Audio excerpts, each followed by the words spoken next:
Hello everyone, আমি Arunima tales of অরুণিমার আরেকটা নতুন এপিসোডে আপনাদের সবাইকে স্বাগত জানাই। আশা করি সবাই খুব ভালো আছেন, সুস্থ আছেন।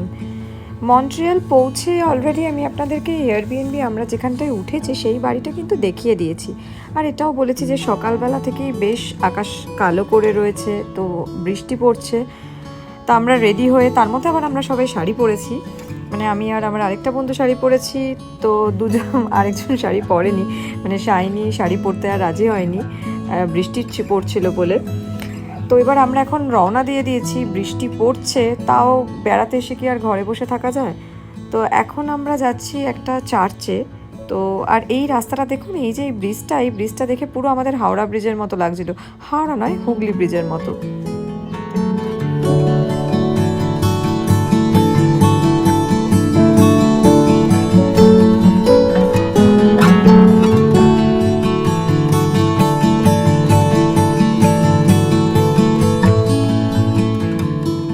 আমরা আমাদের ফার্স্ট ডেস্টিনেশনে কিন্তু পৌঁছে গেছি, মন্ট্রয়েল। আর কি লাকি আমরা, কারণ এইখানটা পৌঁছতেই বৃষ্টিটা থেমে গেছে। আকাশে হচ্ছে প্রচণ্ড কালো মেঘ, কিন্তু বৃষ্টিটা হচ্ছিল না।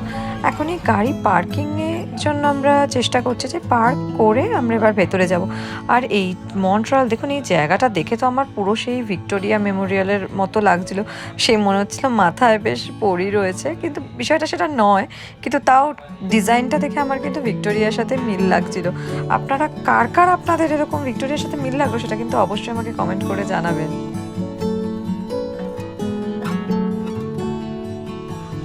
বিটা থেকে আমাদেরকে এই মন্ট্রয়েল অব্দি আসতে প্রায় 20 মিনিটস মতো লেগেছে গাড়িতে।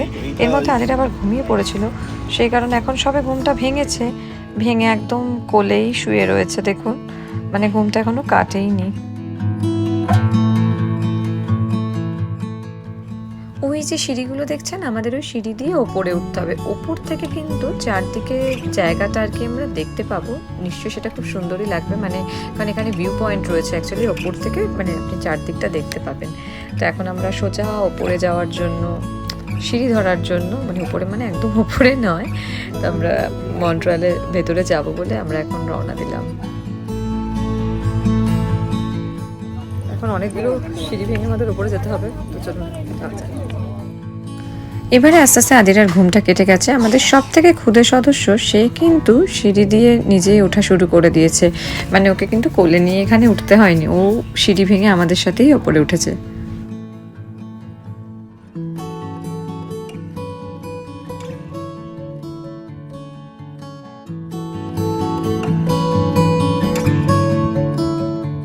সিঁড়িগুলো এখানে অতটা খাড়া ছিল না, সেই জন্য কিন্তু এতগুলো সিঁড়ি ভেঙে উঠতে আমাদের একটু কষ্ট হয়নি।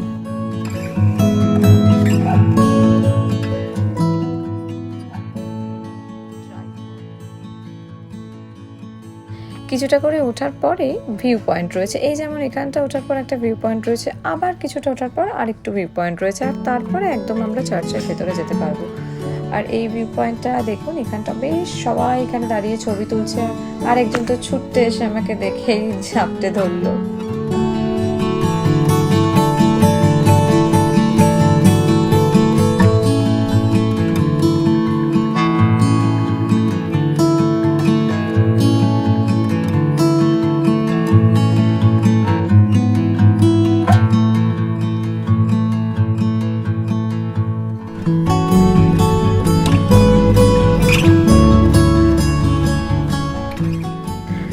আমরা আরও কিছুটা ওপরে উঠে এখানে একটুখানি রেস্ট করার জন্য দাঁড়িয়েছিলাম। আর দেখতে পাচ্ছেন এখান থেকে মানে আকাশের কি অবস্থা, আর নিচের এই ভিউ পয়েন্টের এখানে তো সবাই দাঁড়িয়ে ছবি তুলছিল।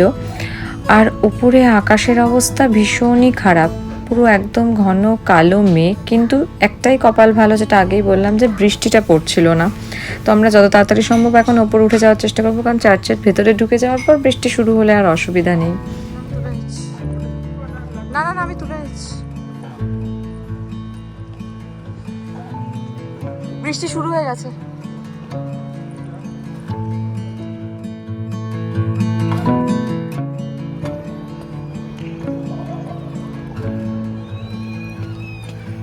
অনেকগুলো সিঁড়ি ভেঙে এখন আমরা ফাইনালি চার্চের ভিতরে পৌঁছচ্ছি।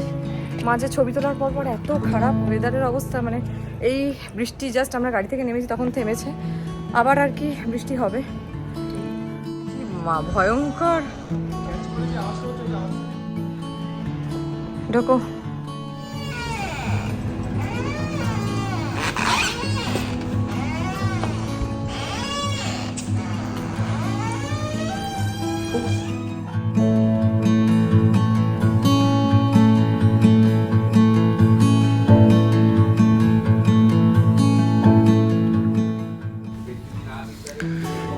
তো এখন আমরা ফাইনালি ভেতরে ঢুকে গেছি, চার্চের ভেতরে। তো ভেতরে ঢোকার পর আমরা এখন চার্চটা একটু ঘুরে দেখবো, আর বাইরে ওদিকে একটু বৃষ্টি শুরু হয়ে গেছে।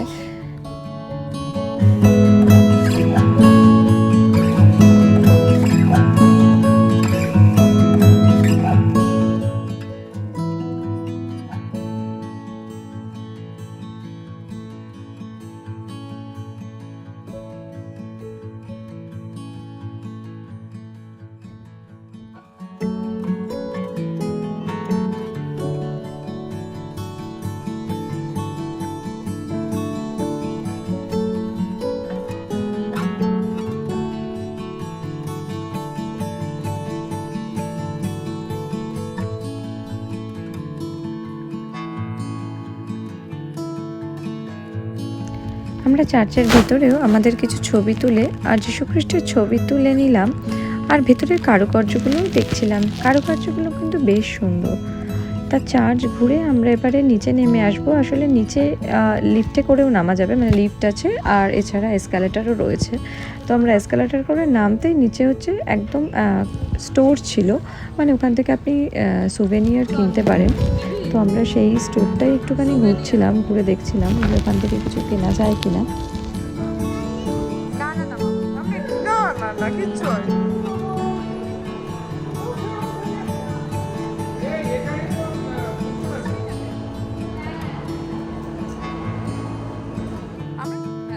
আগের স্টোরটা থেকে আমরা আবার নেমার সময় স্কেলেটারে করেই নামলাম। নামার পরে যে সুভিনিয়ার স্টোরটাতে গেলাম, এইটা কিন্তু যেমন সুন্দর ছিল আর সেই রকম এটা এক্সপেন্সিভও ছিল, প্রচণ্ড এক্সপেন্সিভ, কিন্তু জিনিসগুলোও সেরকম একদম অন্যরকম দেখতে ছিল।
এই স্টোরটাতে রিলিজিয়াস রিলেটেড প্রচুর কিছু ছিল একদম। এখানে বাইবেল ছিল, আপনারা অলরেডি দেখেছেন।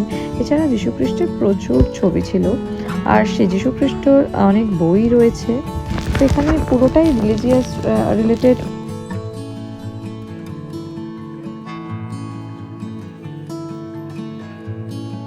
এখানে কিন্তু কিরিং থেকে শুরু করে সাজগোজের জিনিস সবই ছিল।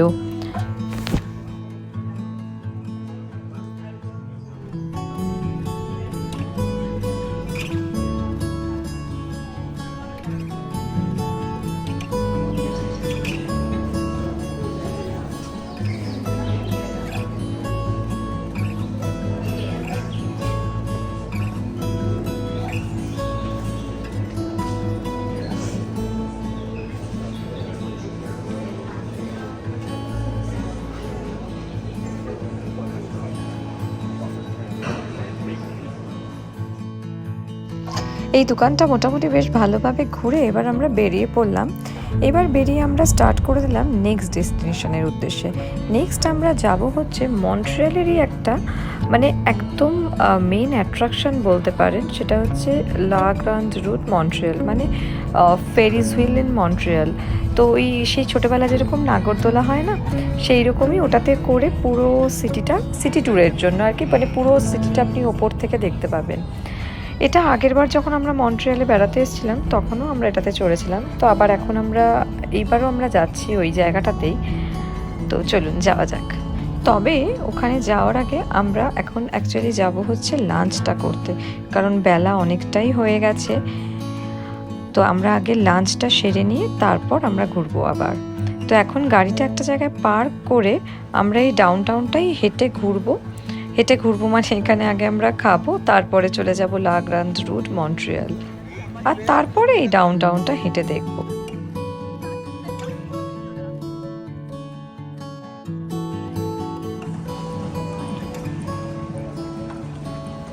মামা হাত ধরো, এসো।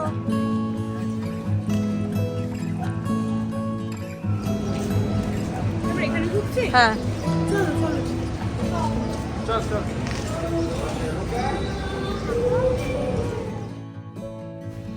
ডাউনটাউনে আমরা লাঞ্চটা সেরে নিয়ে তাড়াতাড়ি করে তারপরে আমরা চলে এলাম লা গ্রান্ডে রুট মন্ট্রিয়াল, মানে ফেরিস হুইল।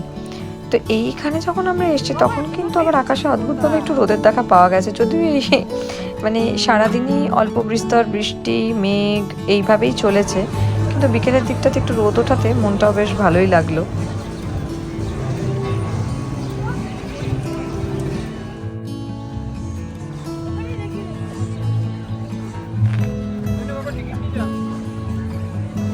স্মাইল কর, নালে কিন্তু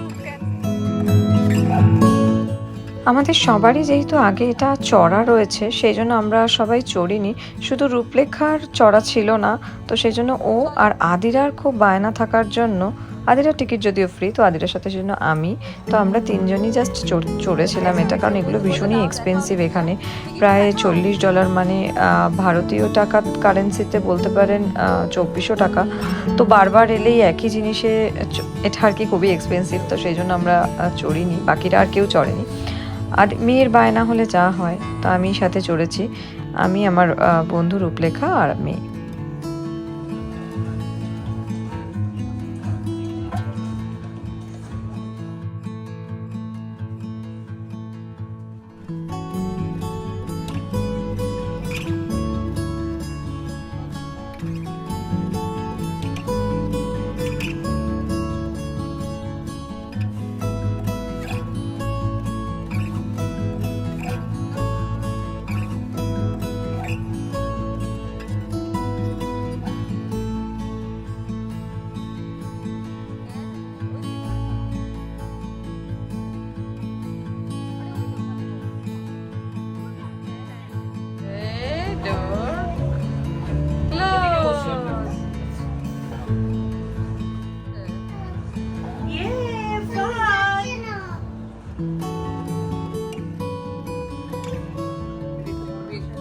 বলবো না, আমিও তো তাই, এটা যদি খোলা হতো তাহলে তো ওর মায়েরই তো হাতারাম কাছে হবে যেত।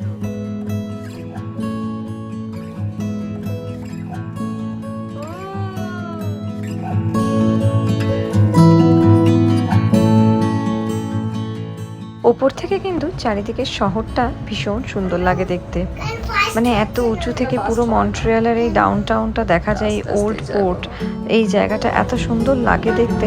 আর ওই দেখুন দূরের ব্রিজটা, এই ব্রিজটা তো দেখে পুরো সেই হাওড়া ব্রিজের মতো লাগছিল, খুবই ভালো লাগছিল আমাদের। আর দীপায়ন নিচে ছিল, দীপায়ন নিচ থেকে আবার রাধিকাকে টাটাও করলো, কারণ ও আগেই বললাম যে সবাই যাইনি আমরা। মাঝ রাস্তায় চলে গেছে।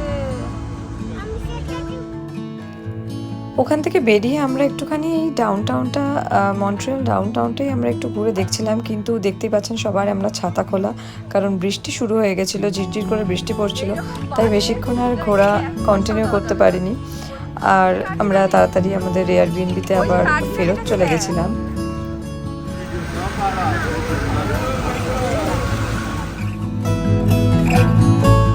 মন্ট্রিয়ালের এই ডাউনটাউনে, মানে মেন জায়গাটা কিন্তু এরকমভাবে সুন্দরভাবে সাজানো থাকে সারা বছর।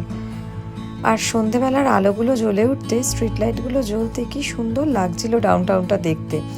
একদম দেখুন সেই ইউরোপের মতো পুরনো পুরনো বিল্ডিং, তো এই স্ট্রাকচারগুলো মানে এই জায়গাটাতে সবাই বলে যে ইউরোপের ভাইব পাওয়া যায়, সত্যিই তাই। আর আপনারা অলরেডি জানেন, কারণ আমি আগেই বলেছি যে এই মন্ট্রিয়ালে কিন্তু ইংলিশের আগে ফ্রেঞ্চ চলে। তো এটা ফরাসি অধ্যুষিত জায়গা ছিল বলে এখানে বিল্ডিং স্ট্রাকচারগুলো ইউরোপের মতোই। আজকের ভিডিওটা এখানেই শেষ করছি। ভিডিওটা কেমন লাগলো অবশ্যই কমেন্ট করে জানাবেন। যদি ভালো লাগে তাহলে একটা লাইক করে দেবেন। আর যারা আমার চ্যানেলের ভিডিও প্রথম দেখছেন তারা কিন্তু চ্যানেলটা সাবস্ক্রাইব করতে ভুলবেন না। সবাই খুব ভালো থাকবেন, সুস্থ থাকবেন। খুব তাড়াতাড়ি আবার দেখা হবে নতুন ভিডিওতে। টাটা। বন্ধ করে দাও।